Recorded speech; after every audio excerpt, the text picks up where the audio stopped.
Good evening, everyone. Welcome to Locker Room Hours Chats with the Fam. I am Adlene Jideofor, and my co-host is Tori Carroll. Me and Tori have a combination of 25 years of sports experience. I have played volleyball, flag football, wrestling, and I've also done track and field. And Tori has also done track and field and volleyball. Yes. So we would like to hear from you guys. We have a link that we are about to drop in the chat box, and we just want you guys to basically brainstorm a few ideas about. Let me drop it in the chat. Just brainstorm a few ideas of what's the first word that basically comes to mind when you think of life after sports. So we give you guys a few minutes to think about it and drop your responses in the chat.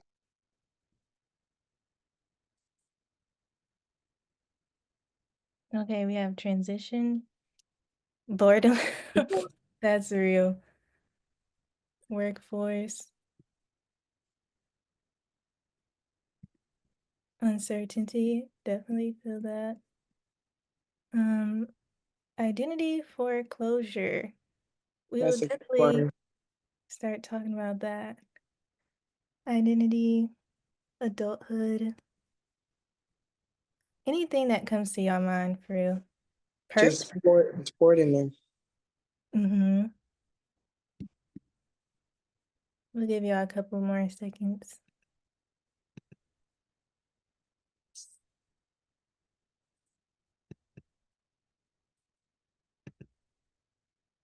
Anything else? If y'all could think of anything else. Scared. Yeah, I think all of these are good words. If anybody would like to expound on identity foreclosure, I think that's a really good way of expressing the identity changes you go through. So if anyone wants to take a shot at that one.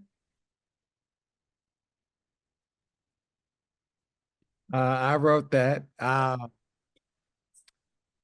wrote that. That was like the theory that I used in my dissertation when I was thinking about what athletes go through as they transition out of sport, especially because it's something that you've been building in like such a positive way for so long that when that door closes, it's like closing a door on a part of yourself. Uh, so that's kind of what I mean by the term. Okay, I really like that term. Also, I could relate to scared. I feel like that's a thing for a lot of people, especially when it ended on a note that they didn't like. So, and also boredom, a lot of free time comes with that as well. So, yeah, we'll be talking about all this stuff. And I'm gonna go back to sharing. So, now we want to hear your thoughts on what sports grief is.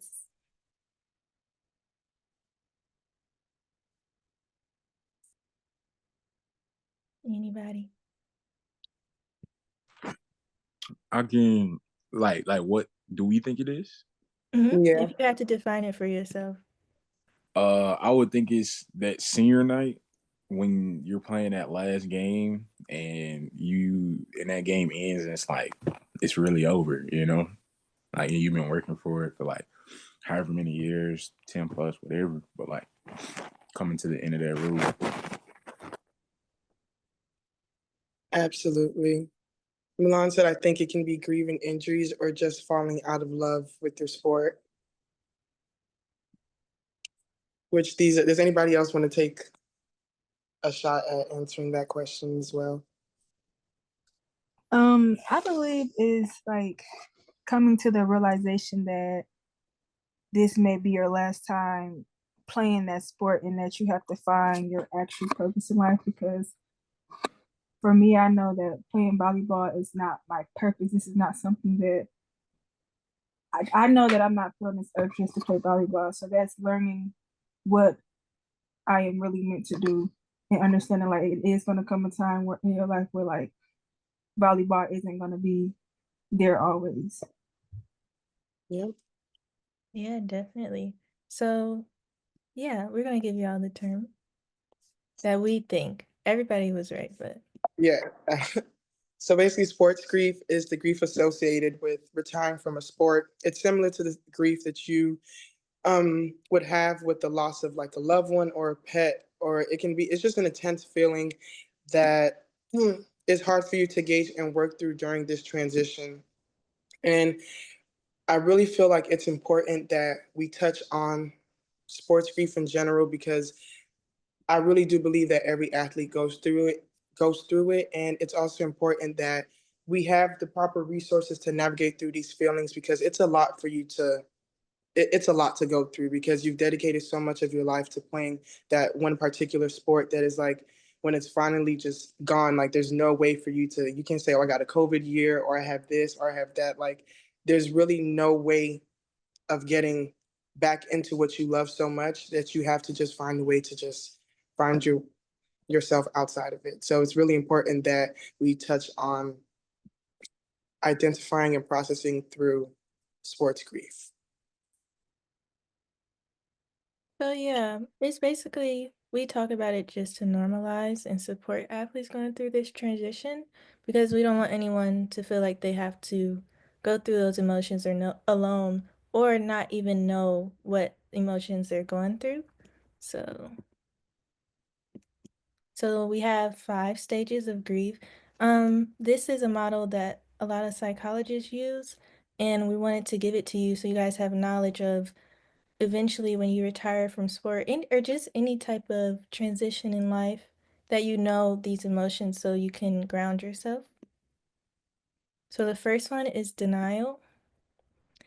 It's like denying the reality of the situation, and it's often a coping mechanism because in that moment of your last meet or your last game or whatever, like your brain cannot process that something you did for so long that it's over just like that. So you may find yourself thinking like, no way, this season is over. Like, I can't believe that that was the way my last game ended or anything like that. So it's normal to feel like it's normal to almost psych yourself into thinking that you're not done.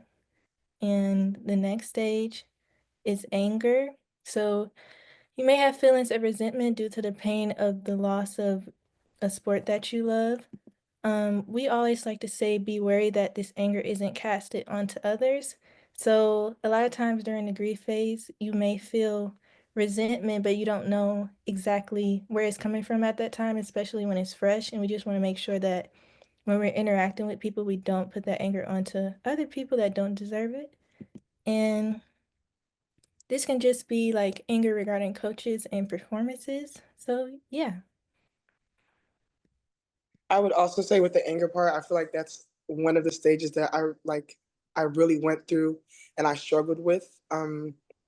It was just the fact that, like I said before, I've dedicated so much of my entire life, like literally 8 years of my life, to playing this sport, and I was just so angry at the fact that it was ending. And I was so adamant about making sure everybody was on the same page. So when things weren't going the right way, or coaches weren't as hard on the players as I wanted them to, or my team wasn't performing, like I was just angry, and I had to realize that I wasn't angry at them like specifically. It was more of like I was just angry and wanted everything to go the way I wanted it to go, pretty much. Yes. I think I definitely had a phase of anger, but I feel like I had other phases that we'll get to later that were really more. So the next phase is bargaining. This is the what if phase. So a lot of athletes have this phase, even in while you're competing. So it's like analyzing any other way your situation could have gone differently in hopes to gain control of reality. So a lot of times, once we get past that denial phase, we try to think of ways that we could have done better, ways the team or anyone else could have done better to get you in a place that you want, thinking that that grief would go away if that situation would have happened. But at the end of the day, recycling those thoughts and recycling all the different circumstances you could have gone through is not really effective. It does help you kind of get out of that denial phase, but at the end of the day, we just have to make sure that we know that what happens to us is for us and we have to be grounded in that. So, like, some examples are what if I didn't get hurt? What if I had another season? I know for me, I had this phase for a very long time.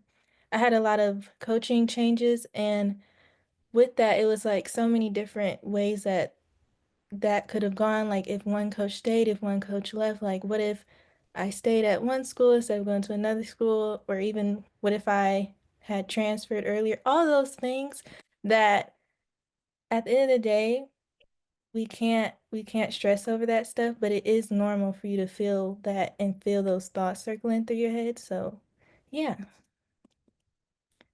And the next one is depression.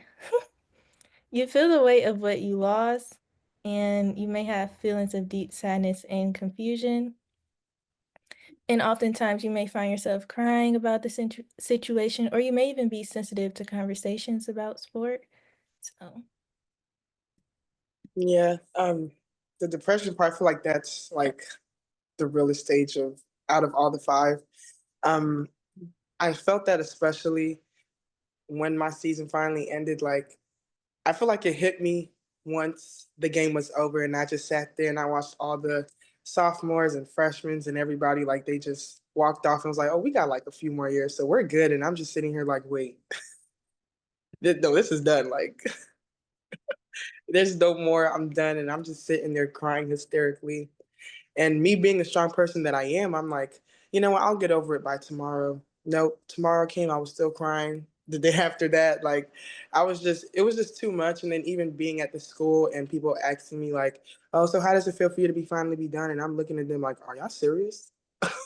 That's not even the question I feel like you guys should be asking. But you know, that's just a that's just a stage. I feel like the only way I got through that was actually talking to someone and talking to a mental health therapist, and them being able to really help me go through and navigate through those feelings of like, being able to be comfortable having those conversations with people when they do ask me about my sport and not letting it be such a sensitive topic to me. And even speaking with my mom, she was just like, at the end of the day, you just have to be grateful that you accomplished a dream that you wanted to accomplish. So it takes a while to get out of it. We're not saying like this is something that is just going to be done immediately, but it's just a stage that, you can take your time because this is something that you've done for so long. And once you do something for so long and it's muscle memory, things are being constantly repeated, it just gets to a point where you just can't let it go. And with sports, you kind of have to learn to let it go eventually. yeah, I definitely agree. I definitely had a period of depression too. I remember right after I finished, like, I literally could not talk to anybody because I knew I would like bust out crying. And it was weird because we were still at the competition.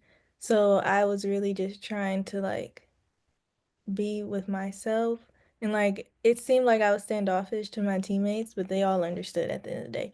But like I didn't even want to like socialize or like go out to eat or like talk or anything about sport because it would just trigger me so much and make me sad. But we're here to tell you all that like all those emotions are normal. It's not fun, but you shouldn't have to feel like you can't have any of these phases of grief and move on from them eventually. But so the last phase is acceptance. You are okay with the situation and have processed the loss. And that does not mean you have to be happy by any means. Like acceptance doesn't mean like, oh, I grieved it, now move on. Like it's just that you accept that this is where you are and you accept that you're gonna take on a new horizon of stuff to do and a new identity and just be on a path of healing. And you're able to talk about sports and be around sports in a healthy way. So, yeah, and we wanted to ask you all and open it up to y'all if you guys have ever experienced any of these phases with sports, if you are close to being done or in your final year. And it can also entail to you even in high school, because sometimes you go through your sport with just a group of people that you've met and you just love so much, and you guys finally realize like you have to go your separate ways. So like things like that's also something to take into consideration as well.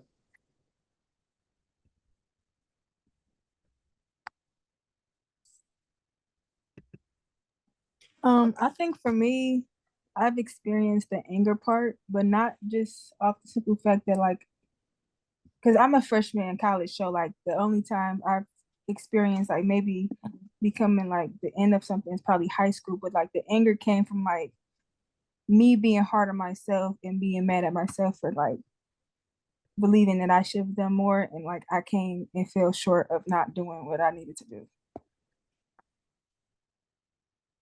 That's Yeah, I real. think, yeah, that's very real.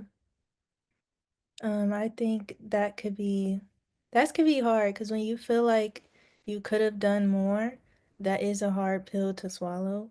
But a lot of times, our best is our best at that moment. We don't realize. Like in hindsight, we think we could have done more, but maybe in that moment, your best was what you were doing. So I would say just make sure you give yourself grace and stuff with that. Hey, y'all! I just want to jump in. Just been listening to the conversation. I'm Steve. I played football at the University of Minnesota back in the day. But I'll say, for me, I've experienced all this, and it forced me to, after I got past stage 5, to really focus on supporting the stages of transition. So that's what I do now in my work. But I'm gonna tell you and be real with you, like my own transition. I got my own story of like going through 3 and 4 the most. That took a very, very long time to try to figure out like who I was, and being jealous of other people and looking it back and like, man, what if I did it this way? What if I went to a different school? What if I, my coach would have did this? I'd be in the league, all these different things. And it took me a while before like an eye-opening moment happened in my life, because that depression was just sinking in too much. Like I started doing all kind of unhealthy habits, um, to a near-death experience really woke me up and just made me realize like I am more than this, and I need to figure out how to move past it and get to that acceptance stage, and then try to figure out what action steps I want to take moving forward. And I know all of us will go through it, no matter what sport you play, because it's like that identity that you built. Um, but to your point, like it's really about like leaning in and being able to open up, tell your story, and connect with others. That's what really kind of helped me. And I realized like when we get done, that community aspect is missing. So trying to get us to be in those circles, to have the opportunity to connect and share our stories, to help us grieve and move forward, is really, really powerful. And I think we need to do more of it. We need to find more opportunities to do it, because obviously when you get done, a lot of your teams are probably moving on to the other people that are on the team. So you're pretty much handling this by yourself. And I was privy to that myself. And I'm like, Um, yeah. yeah, that's it. And I feel like that's a great transition into our next segment. So basically, we have some questions that we would love to ask you guys. So basically, the first one is, can there be more emphasis on career transition planning and mental preparation during your career?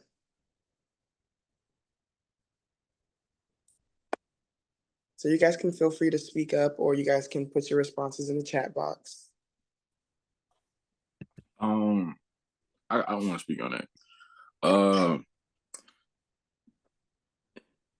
The answer is yes, of course. Mostly on the career transition planning, because now that I'm getting to that point where I'm like, getting past my sport, I'm looking back and seeing guys who I came into college with, seeing what they're doing in life, and it's just kind of I don't want to necessarily say disappointing, but it's like, man, like life got real fast, and I wish I could show like the young boys this, because it's just the reality of the situation. Like a guy I knew who went, everybody was like, man, he going to leave, he wasn't really locked in on school, and he went to the Lions. Everybody thought he made it. He was like, oh yeah, he out, he cool, he got the bag. Yeah, word. So he stayed on camp for like a little while, got cut, and now you're Foot Locker. So it's situations like that it's like, I wish one, they would make it more common to talk about, like that hit that you get when you're done with school and life is getting real, and now you have to transition into being a professional just like that. But also just like kind of like making that transition smoother and allowing you to build on that and be aware of that situation going into your senior year. Yeah, I definitely agree. And I think like what Steven was saying, I feel like people really need to know that emotional hit that you would feel. Like, and it's hard to kind of tell people that because you could just tell people like, "Oh, I was sad when it ended" and stuff like that. But like it's kind of that thing where you don't know until you know, but when you know, you need community like immediately. But it's also like a hard thing because that's when your community is taken away. So then, like, I think hinting to what Steven said, we definitely need more community and like what Christian said as well. Can I add something into that? I'm also thinking about like some of the folks who play in like smaller environments where people become very familiar with you as a player, right? I'm thinking about my best friend. He played at the University of Hawaii and they don't have a professional team out there. So he goes from like being on the ticket stubs um, to 2 years later, like busting the tables. And so the power dynamic all of a sudden changes so drastically from them going into the, into a stadium, cheering you on the ticket stadium. And so to not have those conversations beforehand, not just to be able to not go into the league, but then all of a sudden, everybody you interact with, the power dynamic is all of a sudden flipped on its head. From somebody like maybe working in Foot Locker to these areas of service that oftentimes athletes fall into. I think that could be a really challenging transition if there's not space to talk about what that could and might feel like. Yeah, I definitely agree. That power change is, I felt that too, now that you say it like that. It's really hard. Even if you're not in an area of service, it's just like you realize people don't see you as an athlete when they first meet you versus like you probably think naturally that you're an athlete and you feel like because you've done it so much that a lot of people see you that way. But when you go out into the real world, they could never know that you even played sports, and then that may change the way that you are typically used to communicating with somebody. Hmm? Yeah. Absolutely. And Can I? Dominic, oh, Oh, No, go oh, ahead. mhm. Dominic in the chat box said yes, 1,000%, especially the mental preparation and getting oneself ready mentally for life after sport and having sport set us up well for life after it. 100% agree with that. Yes, Steven. Yeah, I just wanted to jump in, and I'm just gonna be 100% on y'all. I feel like there's many important aspects of this transition, and career is one space. But what I quite often see is that even when we jump to the next thing and trying to find that sense of purpose within our career, we're still missing a piece of our identity in that equation. So like the 5 stages of grief, and I like how you set up the stage with that, is still important in this emphasis of who you are. And I think a lot of us, take this opportunity of like, I'm trying to find the executive position that's going to pay me the amount of money that I feel like I'm worth, and I'm going to feel important again. But quite often, that's not the case. And even if you are in the pros and you're making a ton of money and you get out and you're, working at these other places doing sales or doing real estate, there's still that piece of like, man, I miss my tribe. I miss my people. I miss my identity, and I'm out here, but I don't feel like myself. So I think the career transition planning is important, but I focus on identity. I think the identity piece is the most important to really kind of set your foundation for what's next. Yes, I completely agree. Because once you keep trying to find yourself in other things, you'll eventually keep going back through those phases with something else. So, yeah, does anybody else have any thoughts?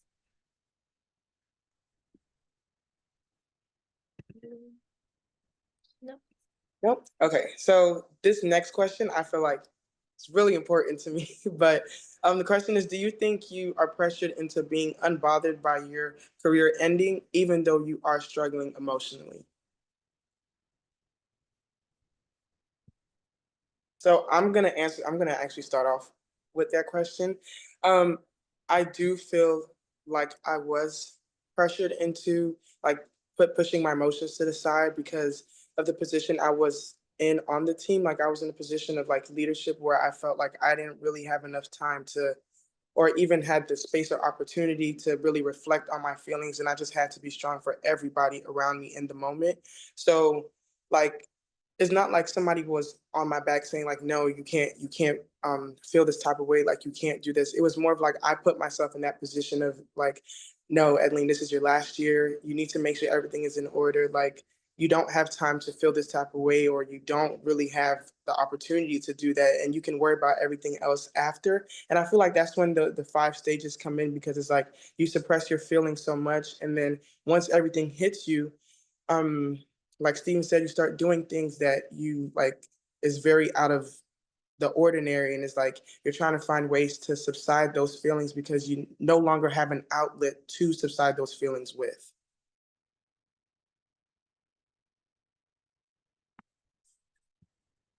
Yeah, I definitely agree. Um, I feel like I feel like I was being pressured to like feel normal again, even though I felt far from normal. Um, I think people don't really understand the grief aspect with sports that don't participate in athletics, so that could also be overwhelming because a lot of people just are like, "Oh, well, you just like you knew you were going to retire at some point or you knew this was coming. Like, why do you feel still that deeply about it?" And it's just like it's hard to explain that to other people, especially when you're in the thick of it. Yeah. Jessica wrote, I think looking at media, people get weirded out seeing leaders on teams show emotion on playing their final game. It makes me personally feel pressure to show emotion because of this. And that is true. I've watched so many, especially with basketball. I feel like basketball is a little bit harder to do that because like with volleyball, everybody's so emotional. Even the crowd is emotional with you. But I feel like with other sports, you can just tell like they don't even have even without it even being their last game. Like let's say they lost the game or something like that. Like they just don't have like when they're trying to process themselves through the whole situation, they don't even have time to do that because it's like you have everybody looking at you and it's like, what are you supposed to do? You just have to subside the feelings and the emotions and, speak to the media, uplift your teammates, do this, do that, make sure everything is in order. So I want to let you know that it is okay to be emotional. It is okay to let your feelings out because at the end of the day, you come first. Because if you're not mentally okay, if you're not in the right position to even lead a team or anything like that, like because you're not mentally in the space that you need to be, things are not going to go the way you want it to go. Because at the end of the day, like I said, you come first. And that's what it took a while for me to learn that, especially being in a leadership position. Like I had to realize, like, I know I want to help my teammates. I know I want everybody to do good around me. But if I'm not okay, if I'm not in the right headspace to even lead a team, then there's no point of me even being in that position because I don't want to lead them down the wrong path. And I also want to show them that it's okay for you to put yourself first because you deserve it. And you've worked hard enough to know that your emotions are very important and it shouldn't be subsided because you're just in a sport or something like that. Somebody else. Dominic in the chat said, I feel like there's a pressure from society to be unbothered because the general population was never really involved in sports at such a high level. They think it was just fun and games. So when we do move away from sports, they pressure us into moving on when we need time to grieve. Absolutely, 100%. Yeah, and that's a good point because a lot of people just see sports as entertainment, whereas we saw it as a very huge part of our life. Like that's two different things and two different value weights. So I agree. Absolutely. Anyone else? I thought I heard someone maybe. Okay. Okay. So the next question is, how can loved ones provide support and understanding, and what boundaries need to be respected in this process?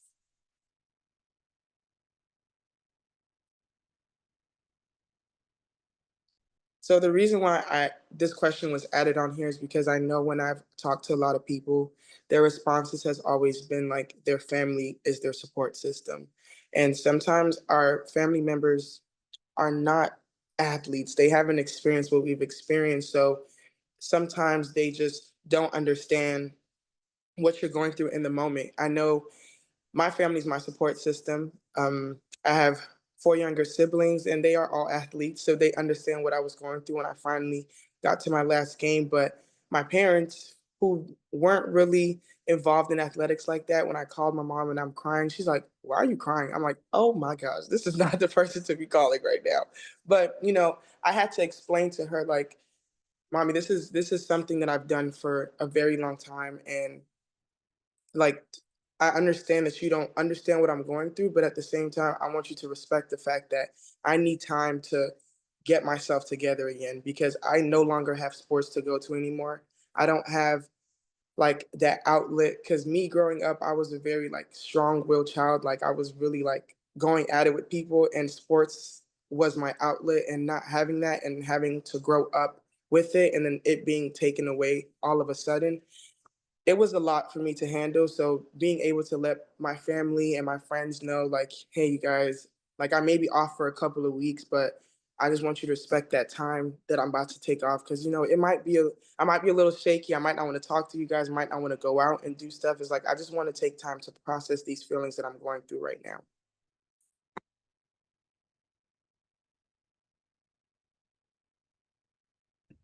Yeah. I am challenging people if y'all have any thoughts. What boundaries, and even if you're not in grief right now, what boundaries do you think you would want when you eventually retire?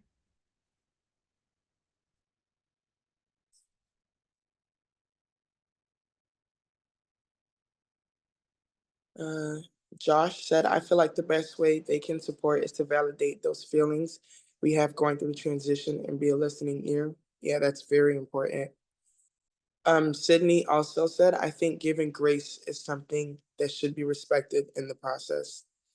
Yeah, that word grace is very strong, very subtle, but very strong. It has a very strong meaning to it. I know that's one thing. That's a word that my coach uses a lot is grace. And at first, I was like, really, out of grace, like we just have to be calm and just relax. But as time went on in the season, when I was like, no, that word is very important because regardless, it doesn't even entail to just sports grief or anything, and also entails to because I know there's some younger student athletes on the call. It also entails to how you want to carry yourself throughout your sport. Like you give yourself grace, like Erin says. She says that she's really hard on herself. Grace is a big word for you to go on and carry with because at the end of the day, like you can only do what you can do. And I know I push myself a lot to be the best, but at the same time, I'm very strong in my faith. And I know that it says in Matthew 17:20 that, you should have faith as small as a mustard seed. And that's what carried me through my athletic journey was just having faith, knowing that I was going to be what I wanted to be at the end of the day. And the little dreams that I was able to accomplish, I did it. And if I didn't, then that just wasn't in the plan that God had for me at the moment. And if it comes, it might come through my children. So we're going to let it happen. Amen. I know that's right. Yeah, that's real.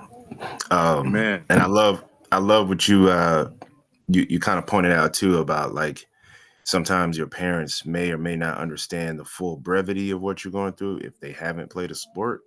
Um, which is why I always advise too, like your teammates going through the same thing, and you got friends and people that you played with for a long time, or you may have relatives in your family that played at a high level. They probably understand a little bit more, but I think it is important to find somebody to be able to let some of this stuff out. And I think your parents, they want to help, but they may not know the best route to help. So like giving them grace, but also giving yourself grace in regards to like that conversation is important. Yeah, absolutely.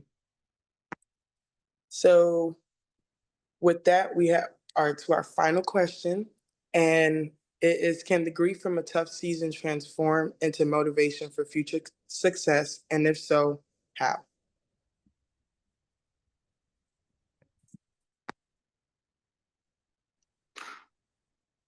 What do you mean by tough season? Like for you personally or for like the overall team?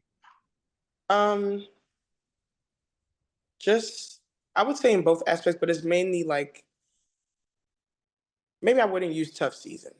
Just the grief from like the season ending or something like that, or because it comes in different aspects, whether it's you having an injury, um the season not going the way you wanted it to, or maybe just you even just like the season coming to an end, like that type of stuff.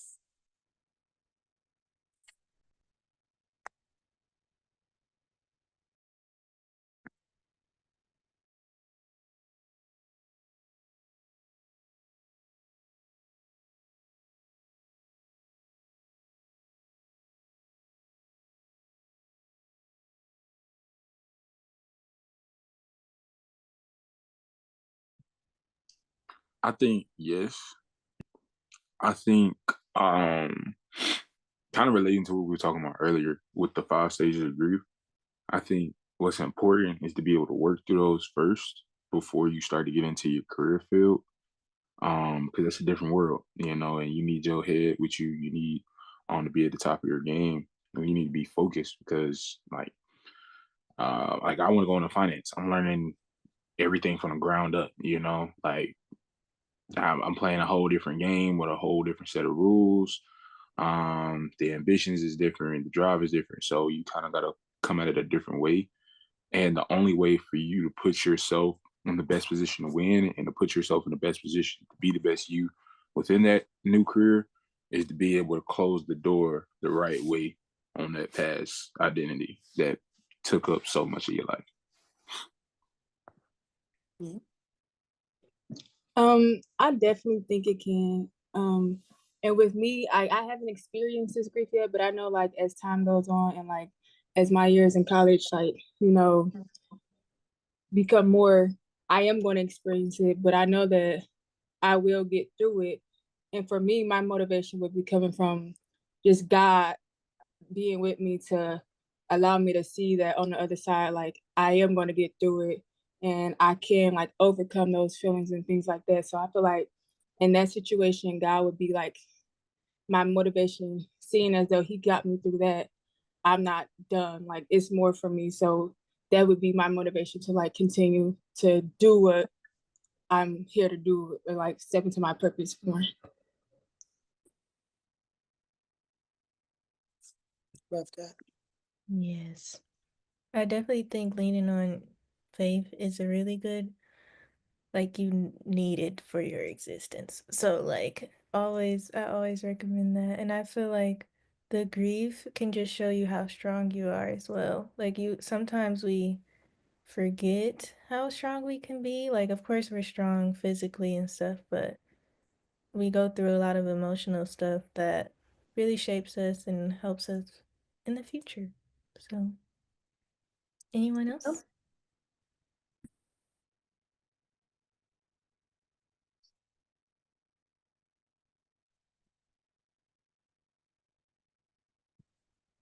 Alrighty. Okay. So with that, we will go. This takes us right into our last and final one, and it was how you stay connected. And I feel like this is very important to us as athletes because some of us always want to find a way to stay connected to our sports. I know I do. I'm in love with sports, so I know I found different ways to do it. And with that, I am currently taking it upon myself to create a mentorship program called Champion Mindset, Shaping Athletes of Tomorrow. And with that, it is basically to help high school students transition from high school to college athletics. I know I have been at Norfolk State for 3 years, and we've had to rebrand about 2 times already with different freshmen and sophomores coming in. And I realized that their greatest issue is being able to transition from high school to college because life is completely different. Like your schedules are made out for you. It's boom, boom, boom. You don't have your parents with you. Like there's different factors that play a role in that. And I feel like being able to tap into that side of college athletics will not only help the athletic department, but will also help academically, because they will know what they need to prepare for, the resources they can look for when they get to college and things of that nature. And then I also an intern with our counseling center here at the school, just helping athletes find their way through sports, whether they're freshmen, sophomores, or even seniors or graduating seniors that are about to leave and transition into the workforce. Yeah, for me, I created a platform called Dear Black Woman Athlete. It's because throughout my years in track, gymnastics, soccer, whatever, in volleyball, I just felt like there was not enough representation for Black women in sports, especially in sports that are not basketball and track. I feel like the other sports barely got any recognition. So I want to be the person who took action on that, and I also wanted to have a place to be of service to the younger Black girls coming up, because there's a lot of stuff that we go through that I wish I had some advice on, because that would have been very helpful. And just having a community. So, like recently, I've started an anthology series, short films of docuseries, of athletes. I feel like athletes and coaches and just people in athletic space that deserve a platform to express themselves and just honor what they do. So, like I made the first episode while I was a student at FSU about Charisma Taylor, one of the first NCAA athletes to go to nationals indoor in like 3 events. And to me, that's like amazing, but nobody else really knows about that. So I wanted to give her a space to talk about it. And I also created a journal that will be releasing soon on athletes facing sports grief, like giving them the ability to really think through their thoughts and reflect on them. Because if you don't have someone to do that with, you can at least do that with yourself. So, yeah, I'm excited for that to be released. And we just wanted to leave it open to ask you guys how you will stay connected, or if there's anything else that you wanted to talk about in terms of sports grief and the emotional aspect.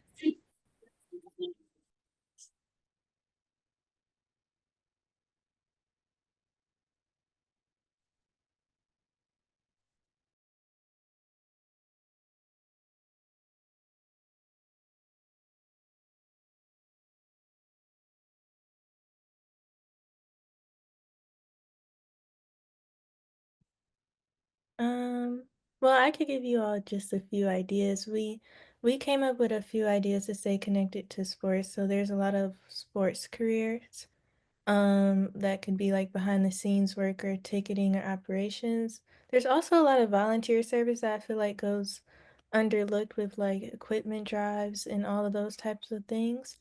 And also being a fan of your sport is also really fun. You could find there's so many leagues that don't get as much exposure like ESPN and stuff, but they're still really fun to watch. And also coaching is a possibility. I do private coaching just like here and there to just make sure I'm giving my knowledge back, and yeah. Maya asks, is there a drop date on the journal? Not yet. It should be published within the next week. I'm waiting for the review to clear so I could self-publish it on Amazon, but I will let y'all know for sure. Ms. Ingrid said that local sports commissions are always looking for help and volunteers. So that's just another idea for you guys to keep in the back of your minds. So, Adlene, well, add to that, for you all to just broaden and always have a plan B, C, D, E, F, G. And so that pathway may not be linear, it may be curvy and take you all different ways, but always have something else that you love to do and a passion, and try to figure out how do you capitalize on that and monetize that for your good. But the sports commissions, a lot of people don't think about that as a career, but it can lead to phenomenal opportunities and just experiences traveling, really marketing sports tourism for that local city. But people just don't think about those as careers. So they're normally under the Chamber of Commerce or the Convention and Visitors Bureau in those local cities. But this was a great conversation tonight, and I'm sorry, I'm biased. I'm so very proud of Adlene. But all of you are to be commended on what you're doing and being very honest with your feelings tonight. So this is very encouraging to me as someone that's retired and that has seen hundreds and hundreds of student athletes go from freshmen to graduating and on with their careers. And so good luck and best wishes to all of y'all. Thank you. Thank you. And hey, Mimi.